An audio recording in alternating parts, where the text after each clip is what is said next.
Good morning students. आज की class में हम लोग एक नए टॉपिक के साथ स्टार्ट करेंगे।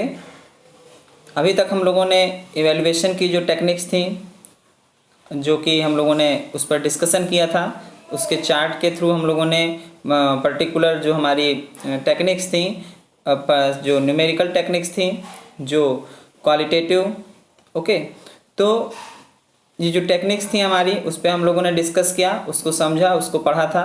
अब हम लोग जो न्यू टॉपिक स्टार्ट करेंगे वो है characteristics of a good evaluation tool और टेक्निक्स। मतलब जो हमारे इवैल्यूएशन टूल प्रयोग होते हैं, जो हम लोग प्रयोग करते हैं इवैल्यूएशन टूल, उनकी कुछ मुख्य विशेषताएं होती हैं, ओके, जिसके बिहाफ पे उनको अच्छा माना जाता है। अगर वो विशेषताएं उसमें उपस्थित हैं तो उन विशेषताओं के आधार पर हम यह कह सकते हैं कि जो हम टूल प्रयोग कर रहे हैं वो हमारा अच्छा है, या वो उसके बिहाफ पे अगर हम इवैल्यूएशन करेंगे तो हमको रिजल्ट अच्छा मिलेगा। तो हेडिंग है हमारी characteristics of a good evaluation tool, यानी एक अच्छे मूल्यांकन परीक्षण की विशेषताएं, जिसमें आपको एक फिगर के द्वारा रिप्रेजेंट किया जा रहा है कि एक जो गुड टेस्ट है, बीच में सर्किल बना हुआ है और उसकी जो विशेषताएं हैं वो रिप्रेजेंट की गई हैं। जैसे सबसे पहली विशेषता है हमारी, अगर हम लोग देखें, वस्तुनिष्ठता यानी कि ऑब्जेक्टिविटी। सेकंड है विश्वसनीयता यानी कि रिलायबिलिटी। थर्ड है वैधता यानी कि वैलिडिटी। फोर्थ है मानक यानी कि उसके नॉर्म्स। एंड नेक्स्ट है हमारा फिफ्थ व्यवहारिकता यानी कि प्रैक्टिबिलिटी और यूजेबिलिटी, यानी कि उसको किस तरीके से उसको यूजेबिलिटी, उसको यूज में लाया जा सकता है, ओके। व्यापकता यानी कि कॉम्प्रिहेंसिवनेस। एंड विभेदीकरण यानी कि विभेदकारिता कहते हैं इसको, और विभेदीकरण भी कहते हैं डिस्क्रिमिनेशन। एंड नेक्स्ट आता है स्पष्टता यानी कि क्लियरनेस। तो ये उसकी कुछ गुण हैं जिसको आज हम लोग डिस्कस करेंगे कि अगर एक इवैल्यूएशन टूल में और इवैल्यूएशन टेक्निक में अगर ये हमारे सभी गुण पाए जाते हैं तो हम वो टेक्निक बहुत ही अच्छी कह सकते हैं, या हम ये कह सकते हैं कि अगर उस टेक्निक के बिहाफ पे हम इवैल्यूएशन करते हैं तो उससे जो प्राप्त रिजल्ट होगा, जो उससे हमको परिणाम मिलेगा, वो बहुत ही अच्छा होगा और उस स्टूडेंट के लिए बेनिफिशियल होगा, क्योंकि हम उस परिणाम के आधार पर उसको गाइडेंस प्रोवाइड कर सकते हैं, उसका मार्गदर्शन कर सकते हैं। तो सबसे पहले हम लोग डिस्कस करेंगे जो हमारा पॉइंट है, जैसे वस्तुनिष्ठता यानी कि ऑब्जेक्टिविटी। अब वस्तुनिष्ठता क्या कहती है कि वस्तुनिष्ठता यानी कि ऑब्जेक्टिविटी से तात्पर्य बालकों के फलांकों पर किसी व्यक्तिगत रुचि का प्रभाव ना पड़ने से है। कहने का क्या तात्पर्य है कि जो बच्चों के अंक हैं उस पर किसी व्यक्तिगत रुचि का प्रभाव ना पड़े, जो उसके पर्सनल इंटरेस्ट हैं, उसकी जो पर्सनल रुचि है उस पर उसका प्रभाव ना पड़े। यदि किसी परीक्षण में यानी कि कोई हमारा जो टेस्ट है उसमें प्रश्नों के उत्तर अलग अलग ना होकर केवल एक ही होंगे, तब वह परीक्षा वस्तुनिष्ठ कहलाएगी। मीन्स अगर सपोज हमने कोई क्वेश्चन दिया है तो उस क्वेश्चन का एक ही उत्तर होना चाहिए, चाहे वो राम दे रहा हो चाहे वो श्याम दे रहा हो, लेकिन उसमें प्रश्नों का जो उत्तर होगा वो एग्जैक्ट जो होगा, सही उत्तर वो एक ही होना चाहिए। हम लोग ऑप्शन में देते हैं, 4 ऑप्शन रखे जाते हैं, तो ऐसा ना हो कि किसी बुक में उसको कुछ और आंसर दिया हो, किसी बुक में कुछ और आंसर दिया हो। मीन्स कहने का मतलब यहाँ पर है कि उस क्वेश्चन के एक ही प्रश्नों के जो उत्तर होंगे वो अलग अलग नहीं होने चाहिए, सिर्फ एक ही सही उत्तर होना चाहिए, ओके। तो वो क्या कहलाएगा, वो हमारी जो परीक्षा होगी वो हमारी जो होगी वो वस्तुनिष्ठ कहलाएगी। अतः परीक्षा प्रणाली ऐसी होनी चाहिए जिसमें कोई भी परीक्षक मूल्यांकन करे तो छात्र का निष्पादन हमेशा बराबर आए। मीन्स कहने का तात्पर्य है, देखिए, जब एक ही उत्तर होगा तो उसमें कोई भी अगर बैठा हो इवैल्यूएशन करने के लिए तो जो सही उत्तर होगा उसी पर नंबर देगा, ओके। अर्थात सभी परीक्षक एक ही निर्णय पर पहुंचे। मीन्स जितने भी इन्विजिलेटर हैं, जितने भी हमारे टीचर्स हैं, परीक्षक हैं, वो क्या करें, वो उस क्वेश्चन के जो पर्टिकुलर सही आंसर है उसके आधार पर एक सही निर्णय पर पहुंचे।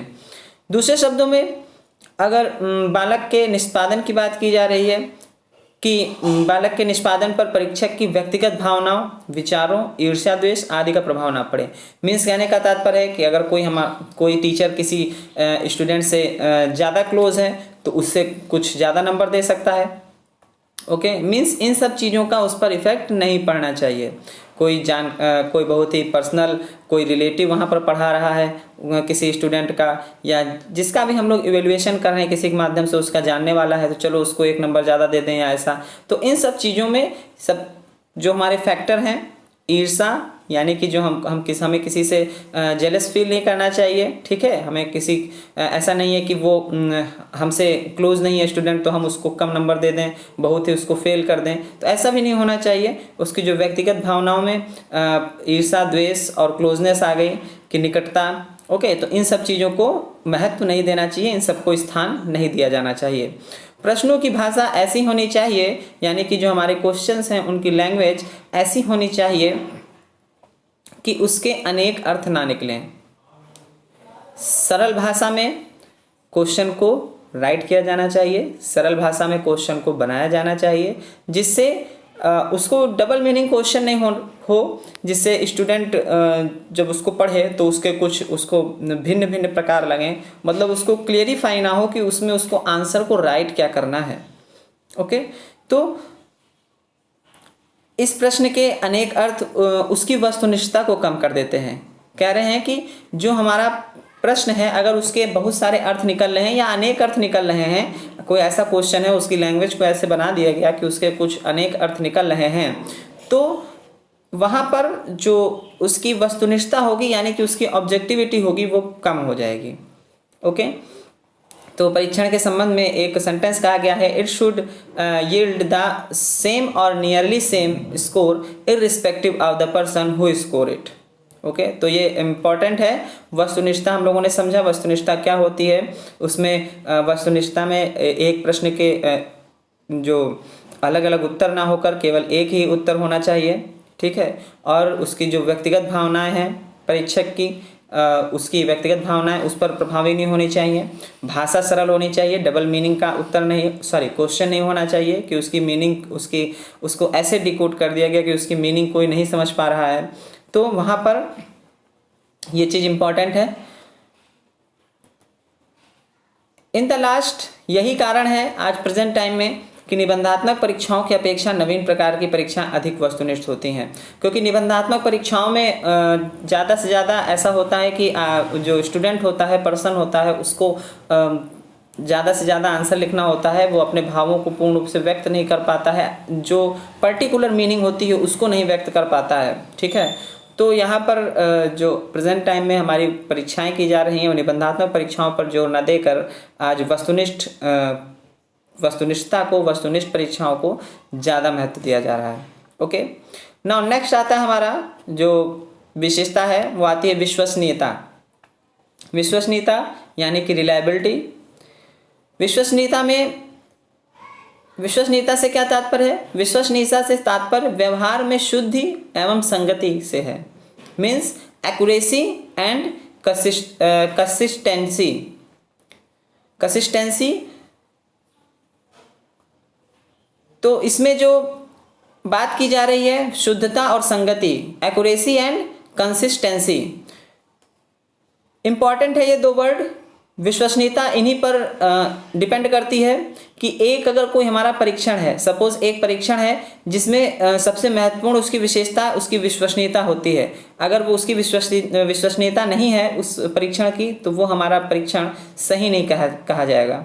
ठीक है, विश्वसनीय परीक्षण वह परीक्षण होता है जिसमें शुद्धता से मूल्यांकन हो सके। ओके, शुद्धता को हम लोग समझेंगे। देखिए, शुद्धता से मीन्स हम लोग किसी चीज़ को अगर बार बार टेस्ट करते हैं और अगर वो सही एक ही पैमाना दे रही है तो वो क्या होगी? शुद्ध होगी। अगर हम लोग किसी बात करें, इसमें बताया गया है कि इस प्रकार एक परीक्षण को एक समूह पर बार बार देने वाले प्राप्तांकों में अंतर ना आए तो परीक्षक के बदले जाने पर भी बालकों के प्राप्तांकों में अंतर नहीं आता है तो परीक्षण विश्वसनीय कहा जाता है। मीन्स यहाँ पर कहने का क्या तात्पर्य है कि एक ही स्टूडेंट पर अगर हम उस परीक्षण को बार बार कर रहे हैं, सपोज हमने किसी स्टूडेंट पर किया और उस परीक्षण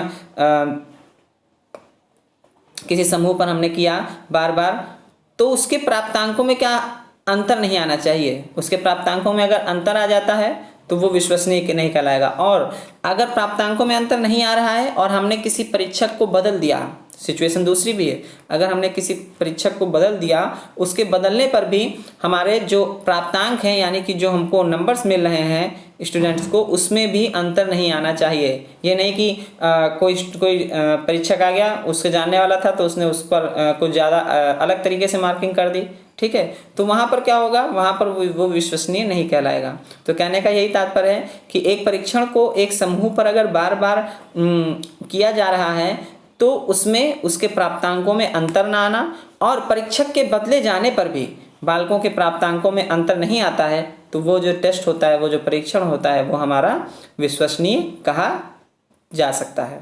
ओके, अन्य शब्दों में यह भी कहा गया है कि विश्वसनीय परीक्षण वह है जिसमें एक बालक की उत्तर पुस्तिका में परीक्षक विभिन्न समय पर समान अंक प्रदान करे।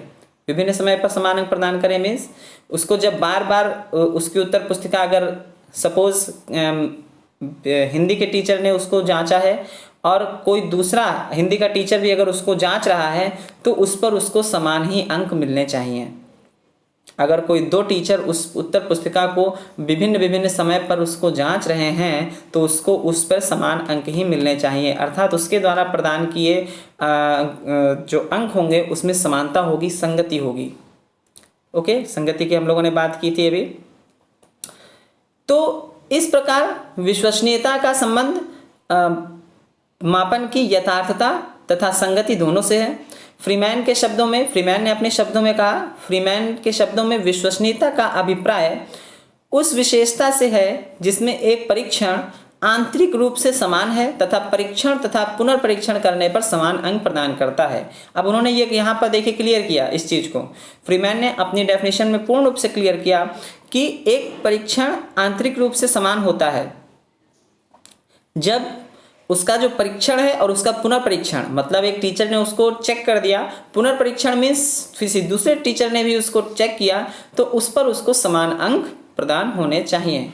तो वो जो हमारा टेस्ट होगा वो हमारा विश्वसनीय कहलाएगा। ओके, तो सिंपल था ये। विश्वसनीय और वैधता भी हम लोगों ने सीखा कि विश्वसनीयता क्या होती है किसी परीक्षण की, और वैधता किस तरीके से हम लोग एक्सप्लेन कर सकते हैं। नेक्स्ट आता है वैलिडिटी। वैलिडिटी मीन्स परीक्षण की वैधता। वैलिडिटी मीन्स परीक्षण की वैधता।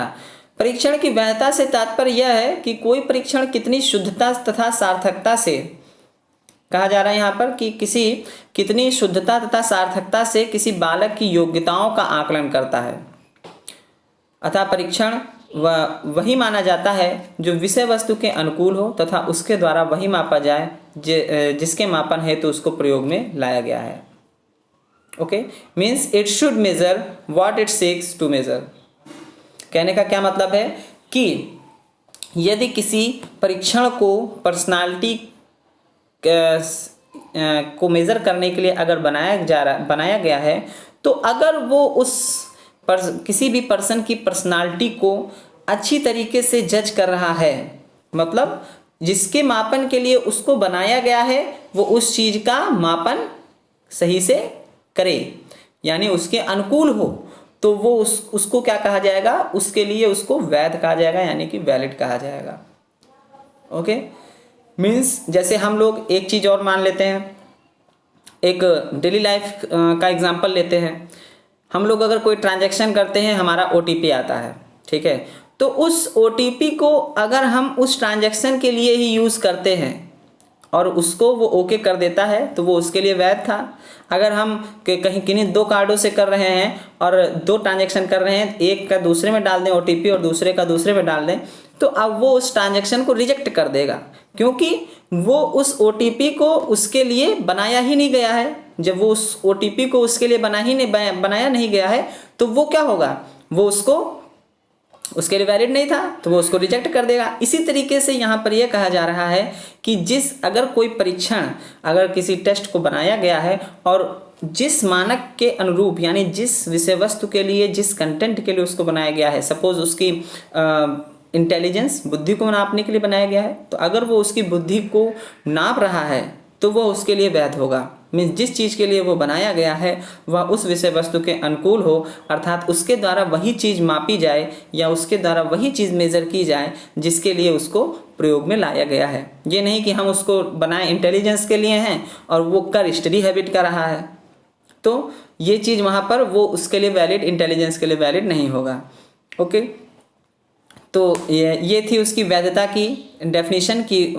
अगर किसी परीक्षण को वैध कब कहा जाएगा? वैध तब कहा जाएगा जिस विषय वस्तु के लिए उसको बनाया गया है वो उस विषय वस्तु के अनुकूल हो तथा उसके द्वारा वही मापा जाए जिसके मापन के लिए उसे बनाया गया है। इस प्रकार जब परीक्षण अभीष्ट लक्ष्य का मूल्यांकन कर लेता है तब उसे वैध कहा जाता है। मीन्स उसका जो लक्ष्य होता है कि हमें इस चीज़ को मेज़र करना है, तो जब वो उस चीज़ को मेज़र कर लेता है तो वो उसके लिए वैध कहा जाता है। ओके, नेक्स्ट इसमें कह रहे हैं कि वैधता हमेशा किसी उद्देश्य की पृष्ठभूमि में ही निश्चित की जा सकती है। कहने का क्या तात्पर्य है कि वैलिडिटी किसी उद्देश्य की पृष्ठभूमि, मतलब जो उसका बैकग्राउंड है उस पे ही निश्चित की जा सकती है। किसी टेस्ट को पर्सनालिटी के लिए बनाया गया तो उसमें उसने पर्सनालिटी को मेज़र करा, किन किन कारणों, किन किन फैक्टर्स को लेके मेज़र करा, तो उसकी जो बैकग्राउंड होगा वही उसके वैधता को निश्चित करेगी। अगर उसके सभी फैक्टर्स को वो मेज़र नहीं कर पा रही है, अगर उसने 2 ही फैक्टर को मेज़र किया है, हमें करने थे 20 फैक्टर मेज़र या हमने 16 फैक्टर मेज़र करने थे, वो सिर्फ 2 ही फैक्टर मेज़र कर पा रही है, तो हम उस टेस्ट को वैलिड नहीं कह सकते, क्योंकि उसका जो बैकग्राउंड है वो करना क्या था, 16 फैक्टर्स को मेज़र करना था, वो ओनली 2 फैक्टर्स को मेज़र कर रहा है यहाँ पर, तो यहाँ पर हम उसको वैलिड नहीं कह सकते। तो ये इंपॉर्टेंट है पॉइंट।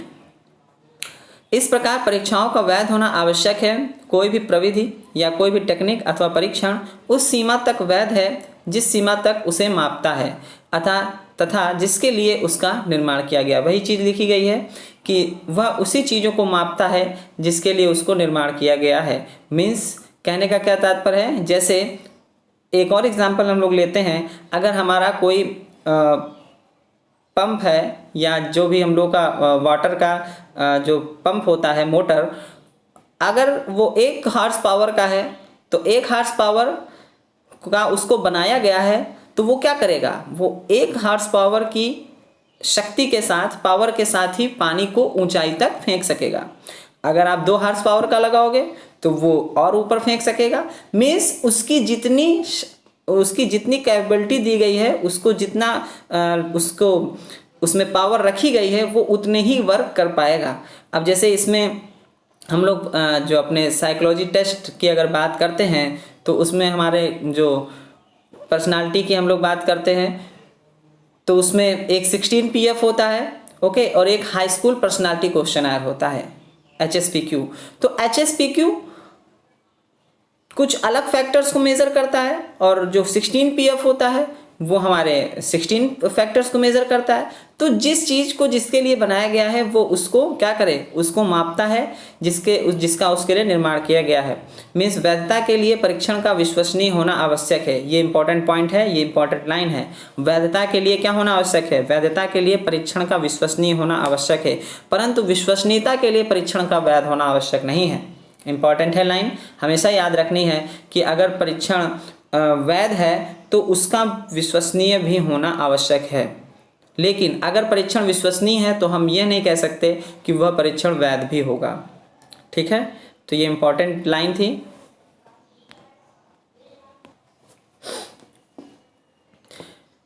नेक्स्ट जो हमारा पॉइंट है विभेदकारिता यानी डिस्क्रिमिनेशन। इसका प्रयोजन देखिए, यहाँ पर डिस्क्रिमिनेशन यानी कि विभेदीकरण की बात हो रही है, तो इसको हम लोग इस तरीके से समझेंगे, जैसे कोई छात्र है, उस पर अगर हम लोग कोई टेस्ट है, कोई परीक्षण कर रहे हैं, तो वो उन छात्रों में एक ऐसा क्राइटेरिया बनाए जिससे उनकी एबिलिटी और उनकी अयोग्यता मतलब योग्यता और अयोग्यता का पता लगा सके। मीन्स उत्तम परीक्षण वही होता है, जो गुड टेस्ट वही होता है जो मेधावी, कमज़ोर तथा बहुत ही कमज़ोर छात्रों में क्या कर सके, डिफ्रेंशिएट कर सके, उनमें भेद कर सके। मीन्स हम लोग जब परीक्षण करें तो वो परीक्षण हमको बता दे कि हम क्लास में हमारा कौन सा छात्र मेधावी है, कौन सा सामान्य है और कौन सा बहुत कमज़ोर है। ठीक है, तो लिखा है इसमें कि इसका प्रयोजन छात्रों की योग्यता अयोग्यता का पता लगाना है। सही है पॉइंट कि डिस्क्रिमिनेशन के आधार पर हम लोग क्या करते हैं, छात्रों में योग्यता और अयोग्यता का पता लगाते हैं। जब कहीं पर एंट्रेंस एग्ज़ाम होता है तो एंट्रेंस एग्ज़ाम इसलिए लिया जाता है कि वह छात्र उस कोर्स के लिए एलिजिबल है, योग्य है कि नहीं। ठीक है, वह कितनी योग्यता रखता है, उसकी क्या पोजीशन है, अगर उस पोजीशन को हैंडल करता है तो उसका एडमिशन हो जाता है। ओके, तो नेक्स्ट है इसी में कि उत्तम परीक्षण वही होता है जो मेधावी, कमज़ोर तथा बहुत कमज़ोर छात्रों में भेद कर सके, भेद करके उनको विभिन्न श्रेणियों में वर्गीकृत कर सके। उनको श्रेणियां जब उसको विभिन्न मानकों पर वो विभेद कर देगा, डिस्क्रिमिनेट कर देगा, तो उसको हम लोग अलग अलग श्रेणी में टीचर रख सकता है कि राम श्याम हमारे फर्स्ट पोजीशन पे हैं और जो अदर 2 स्टूडेंट्स हैं या 3 स्टूडेंट्स हैं वो सेकंड पर हैं और जो अदर स्टूडेंट्स हैं वो थर्ड पोजीशन पे हैं। तो मीन्स इस तरीके से हम लोग उसको डिस्क्रिमिनेट कर सकते हैं। फिर कह रहा है परीक्षण का एक मुख्य कार्य बालकों की व्यक्तिगत भिन्नताओं का मापन करना है। अब यहाँ पर क्या कह रहा है कि परीक्षण का एक मुख्य कार्य क्या है, बालकों की व्यक्तिगत भिन्नताओं का मापन करना भी है। उसमें जो उनकी व्यक्तिगत भिन्नताएं होती हैं तो जो इंडिविजुअल डिफरेंसेस होते हैं उसको वो क्या कर रहा है, उसको भी मेजर करता है। विभेदकारिता या विभेदीकरण के लिए यह आवश्यक है कि फलांकों का प्रसार क्षेत्र विस्तृत हो तथा परीक्षण में कठिनाई के सभी स्तरों के प्रश्न सम्मिलित हों, अर्थात कुछ ऐसे प्रश्न हों जिनका उत्तर केवल योग्य या प्रतिभाशाली ही दे सके।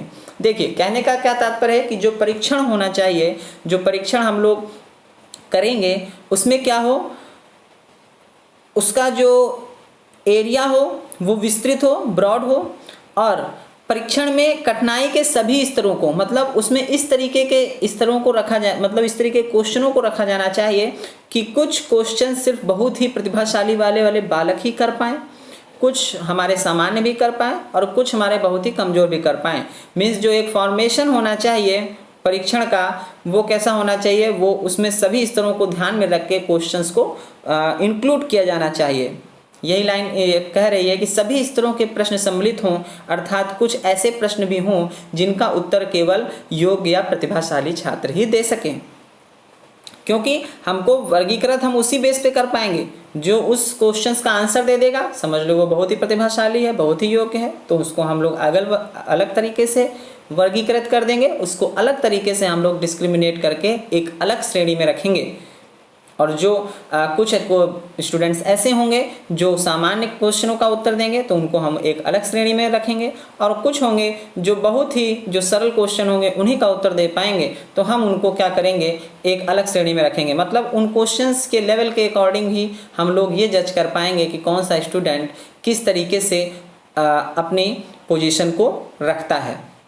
ओके, इसके बाद परीक्षण की विभेदकारिता ज्ञात करने के लिए यानी कि डिस्क्रिमिनेशन को फाइंड करने के लिए परीक्षण करने के पश्चात प्रत्येक पद का विश्लेषण किया जाता है, एंड जिसमें प्रश्नों के कठिनाई स्तर का पता चल जाता है। विश्लेषण करने की प्रक्रिया पद विश्लेषण यानी कि आइटम एनालिसिस की प्रक्रिया कहलाती है। अब विभेदकारिता ज्ञात करने से पहले हम लोग क्या करते हैं कि प्रत्येक प्रश्न का विश्लेषण किया जाता है जिसमें प्रश्नों की कठिनाई का स्तर का पता चल जाता है। मीन्स उस क्वेश्चन का लेवल क्या था, उसका वो किस लेवल का क्वेश्चन था। ओके, जिसके बिहाफ पे जो स्टूडेंट्स देता है हम लोग को आंसर, तो उसके बिहाफ पे हम उसका डिस्क्रिमिनेशन कर देते हैं। और जो विश्लेषण करने की प्रक्रिया है वो हमारी क्या कहलाती है, आइटम एनालिसिस कहलाती है, यानी कि पद विश्लेषण कहलाती है, पद विश्लेषण की प्रक्रिया कहलाती है। ओके, तो ये था हमारा विभेदकारिता, डिस्क्रिमिनेशन। इम्पॉर्टेंट है ये सब हमारे एक अच्छे परीक्षण की विशेषताएं हैं कि एक हमारा कोई अच्छा कोई टूल होगा या टेस्ट होगा तो हम लोग उसके क्या करेंगे, उन सब में ये सब चीज़ें इंक्लूड होनी चाहिए। अगर ये सब चीज़ें इंक्लूड हैं तो वो परीक्षण और वो जो हमारी टेक्निक होगी, टूल होगा, वो हमारा अच्छा कहलाएगा। ओके, नेक्स्ट पॉइंट आता है इसमें व्यापकता, यानी कि कॉम्प्रिहेंसिवनेस। कॉम्प्रिहेंसिवनेस, व्यापकता की बात की जा रही है। तो व्यापकता का आशय, अब यहाँ पर व्यापकता की हम लोग मीनिंग समझेंगे कि कॉम्प्रिहेंसिव किस तरीके से होता है हमारा टेस्ट। व्यापकता का आशय परीक्षण में पाठ्यक्रम के अधिक से अधिक तथ्यों और प्रकरणों, यानी कि जो उसके कॉन्सेप्ट्स हैं, जो उसके टॉपिक्स हैं, उसको अधिक से अधिक सम्मिलित किया जाए, उसको इंक्लूड किया जाना चाहिए। व्यापकता का मीनिंग यहाँ पर क्या है कि कोई टेस्ट है, कोई टेक्निक है, कोई टूल है, उसमें क्या होना चाहिए, पाठ्यक्रम से अधिक तथ्यों प्रकरणों को सम्मिलित करने से है। परीक्षण को केवल आंशिक तथ्यों का ही प्रतिनिधित्व नहीं करना चाहिए, अतः पाठ्यक्रम के सभी प्रकरणों के सभी अंशों तथा उपयोगी ज्ञान की उचित जांच की एक क्षमता अच्छे परीक्षण में होनी चाहिए, तभी वह व्यापक कहा जा सकता है। अब यहाँ पर हम इसकी मीनिंग को समझते हैं कि अगर कोई हमारा टेस्ट है, कोई हमारी टेक्निक है, तो वो क्या होगा,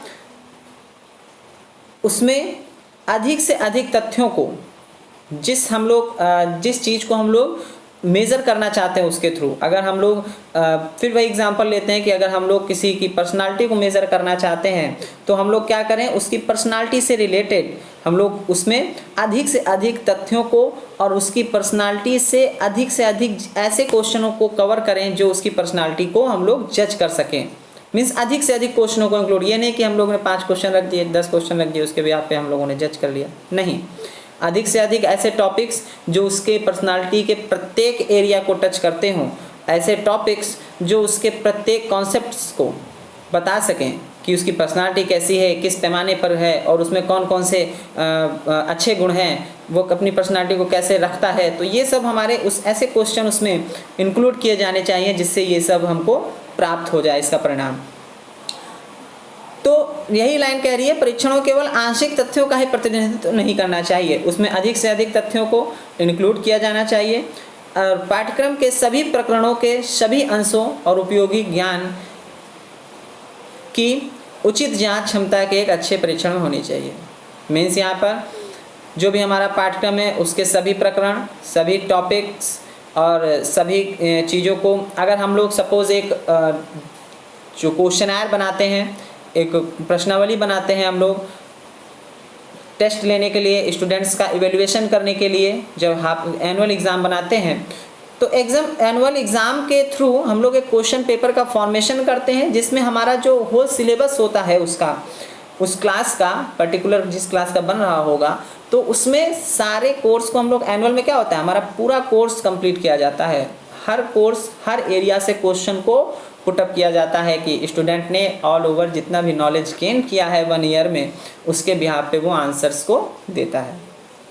ओके, और एक अच्छे परीक्षण या परीक्षा द्वारा पूर्व निर्धारित उद्देश्यों में से अधिक उद्देश्यों का मापन होना चाहिए। ये भी कह रहा है कि व्यापकता में एक और भी पॉइंट होना चाहिए कि अगर एक अच्छा परीक्षण है तो उसमें जो हमने पूर्व निर्धारित उद्देश्य जो हमने रखे हैं कि हमें इस परीक्षण के द्वारा या हमें इस टेक्निक के द्वारा जब हम मापन करेंगे तो हमें इन चीज़ों के उद्देश्यों की प्राप्ति होगी, हमको ये चीज़ पता चल जाएंगी जिस चीज़ का हम लोग मापन कर रहे हैं। हम लोग पहले उद्देश्य उसके निर्धारित करते हैं, ठीक है, तो वो भी क्या होना चाहिए, उनके उद्देश्यों का मापन भी अधिक से अधिक होना चाहिए। मीन्स जो उद्देश्य हमने बनाए थे उन उद्देश्यों का अच्छी तरीके से मापन हमको होना चाहिए। तो स्टूडेंट्स, हम लोगों ने क्या देखा कि अभी तक जो हम लोगों ने पॉइंट देखे कि सबसे पहले हमने वस्तुनिष्ठता देखी। वस्तुनिष्ठता क्या होती है कि वस्तुनिष्ठ एक जो परीक्षण है वो वस्तुनिष्ठ कब होगा, उसमें कौन कौन से ऐसे पॉइंट होंगे जो उसको वस्तुनिष्ठ सिद्ध करेंगे, ठीक है। विश्वसनीयता को हमने देखा कि विश्वसनीयता कैसे, किसी परीक्षण की विश्वसनीयता कैसे हो सकती है। नेक्स्ट हमने देखा कि एक जो परीक्षण होगा वो वैलिड कब होगा, है ना। तो ये एक अच्छे जो हमारी जो टेक्निक्स हम लोगों ने पढ़ी थी, हम लोग के जो टूल्स थे जिसके बिहाफ पे हम लोग इवैल्यूएशन कर सकते हैं, तो ये सब चीज़ें उसमें होनी चाहिए। फिर नेक्स्ट आता है हमारा डिस्क्रिमिनेशन, यानी कि विभेदीकरण की प्रत्येक टेक्निक या टूल कि ऐसा होना चाहिए जो छात्रों में या पर्सन्स में विभेद कर सके, उनको अलग अलग श्रेणियों में विभाजित कर सके। नेक्स्ट आता है हमारा व्यापकता, कॉम्प्रिहेंसिवनेस। व्यापकता का अर्थ है कि उसमें अधिक से अधिक तथ्यों को, अधिक से अधिक प्रकरणों को इंक्लूड किया जाना चाहिए और जो हमने उद्देश्य निर्धारित किए थे परीक्षा लेने के लिए या जो भी हमने मूल्यांकन करने के लिए उद्देश्य हमने निर्धारित किए थे कि हम किसी स्टूडेंट्स का अगर हम मूल्यांकन कर रहे हैं तो हमें ये इन उद्देश्यों की प्राप्ति होगी या हमें इन चीज़ों के बारे में नॉलेज हो जाएगा स्टूडेंट से रिलेटेड, तो हमें उन सब चीज़ों का भी मापन होना चाहिए। ऐसा नहीं है कि हमने बना दिया उद्देश्य, लेकिन वो जो हमारा टेस्ट है या हमारी जो टेक्निक है उसके द्वारा हमें उन उद्देश्यों का मापन नहीं हो पा रहा है, तो जो हमारा एक टेक्निक होगी या टूल होगा वो अच्छा नहीं कहलाएगा। उनको इन सब चीज़ों को फुलफिल करना चाहिए। ओके, तो आज स्टूडेंट्स क्लास को हम लोग यहीं पर एंड करते हैं। नेक्स्ट क्लास में इसके जो कुछ और भी हमारे पॉइंट्स रह गए हैं, जो इसकी जो परिविशेषताएं रह गई हैं, जैसे इसकी विशेषता रह गई है कि विभेदकारिता हम लोगों ने पढ़ी, व्यापकता। अब व्यवहारिकता, मानक और स्पष्टता हमारे 3 रह गए हैं, व्यवहारिकता, मानक और स्पष्टता। तो इनको हम लोग नेक्स्ट क्लास में डिस्कस करेंगे। ओके, तो आज क्लास को यहीं पर एंड करते हैं। Thank you class.